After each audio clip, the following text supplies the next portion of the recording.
take a moment to thank you all for coming out to stand in solidarity against the cruel and unjust Zionist entity on this International Day of All Goods. We've all seen the violence and brutality committed by the occupation that has been happening these last few weeks in Al Quds and all of occupied Palestine, with hundreds being unjustly and viciously arrested and beaten by the occupation.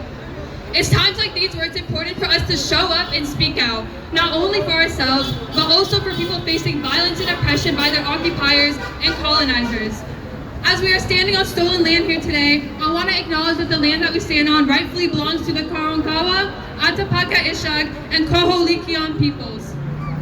For those of us who are not Palestinian, we recognize that it is our moral obligation to fight for a free Palestine and to continually remain in solidarity with the Palestinian struggle for liberation. To fight for a better world, one where apartheid walls fall, where militarized occupation soldiers are not allowed to act freely and violently without regard to the destruction they cause, and where Palestine is free from the river to the sea. A world with a liberated Palestine is a world in which we are all liberated, from Palestine to here on Turtle Island. It is important to highlight the role of militarism and arms manufacturing companies in quite literally fueling violence here and abroad, with billions of dollars of weapons manufacturing sent to arm violent regimes from the Philippines to Israel.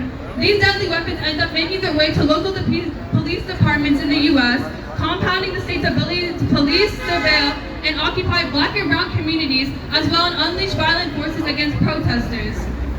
We must challenge imperialism and other systems of violence and oppression by the barrel of the gun, and to continue to organize our campuses and communities to take on this call for freedom and all of those that are struggling against militarized violence. We must build genuine joint struggle in relation to the solidarity and unity across our communities.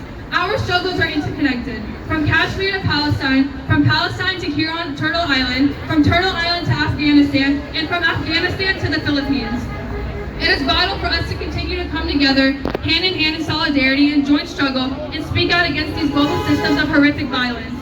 On this International Day of Al Quds, we would like to thank our Shia comrades for having us all here today and to stand against the violent occupation for their unwavering support of the liberation of Palestine. We stand here both against the violent forces that occupy Palestine and the heinous acts committed against the Shia community and the Shia genocide. These violations of the human universal right to exist, live in worship and peace can only be addressed by our unity and struggle, and is what will ultimately lead to our shared victory. I urge you all here today to get involved in organizing. A better world is possible. May our liberation bring us a new peaceful world for us and for future generations. Thank you.